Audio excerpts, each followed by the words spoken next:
When walking or even driving around a city, you're met with buildings, some trees, and a lot of traffic. Whether it's foot traffic or vehicles, you're also met with some parks spread out here and there. However, often you will come across an empty lot. Nothing built, sometimes concrete, sometimes covered in grass. Vacant.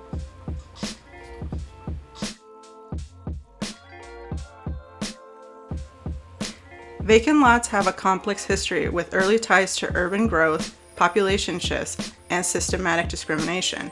These reasons create another set of issues that include but are not limited to systematic disinvestment in communities, parts of the cities, property abandonment, and demolition of old buildings. So some of the early beginnings are the community gardens in the US began as vacant lots during the economic recession in the 1890s. One of the earliest examples of this could be found in Detroit in 1893, when Mayor Hazen Pingree started a program that sponsored urban gardens in vacant lots to mitigate one of the effects of the economic recession. People were going hungry. The success of this program sparked more initiatives for redeveloping empty lots across the country in cities like Boston, San Francisco, and Philadelphia.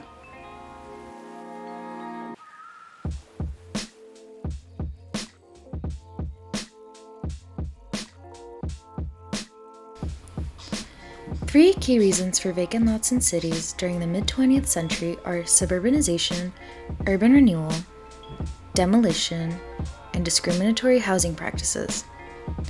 So, what are people doing about it now? The 2021 Chicago Architectural Biennial, The Available City, curated by David Brown, focused on the activation of vacant lots concentrated on the south and west sides of Chicago, where there are more than 10,000 city-owned vacant lots. The Available City saw empty lots to create opportunities for architects and spaces to have a dialogue about critical issues such as health, sustainability, equity, and racial justice, to then produce spaces as a response to their dialogue.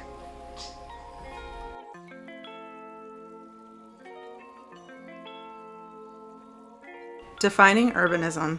Urbanism can be defined as the way of life, characteristics of cities, the development of cities, and their planning.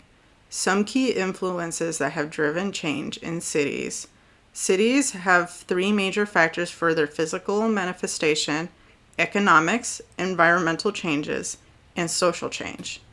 People go where most of the activity is. Investors have created modern buildings and have made it possible for people to get what they need quickly and efficiently. The revitalization and new buildings usually go to areas that are wealthy or popular because they are seen as a secure return, versus areas where there has been a loss in community and redevelopment obstacles.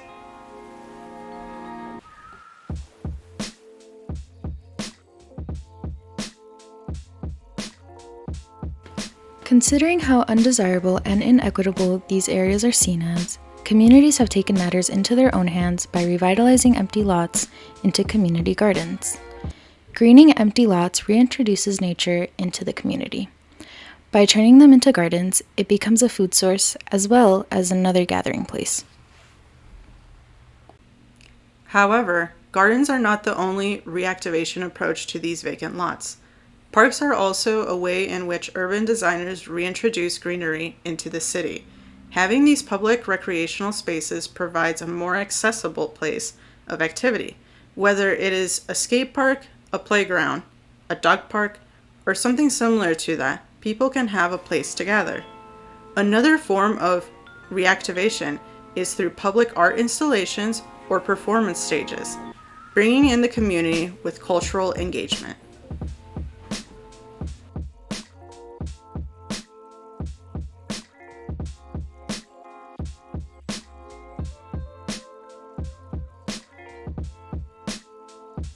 Take Chicago, for example.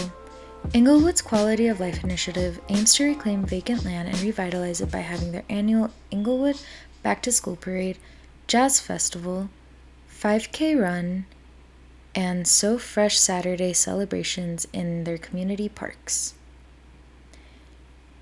Englewood is also home to Wood Street Farm, one of the city's largest providers of certified organic produce, which also repurposes vacant lots in a productive way that benefits the community.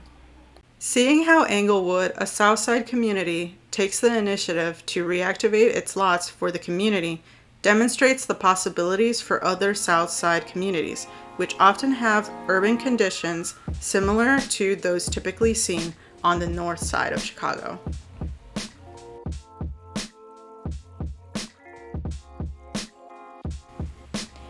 As we continue to see the reactivation of vacant lots in the city, more communities are coming together, showing us the impact of the revitalization of these lots, providing more gathering spaces for people and an atmosphere of togetherness.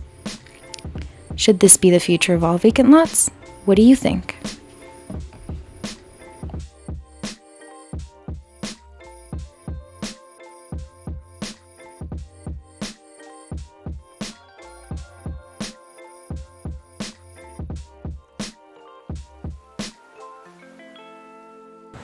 Oh look, an empty lot.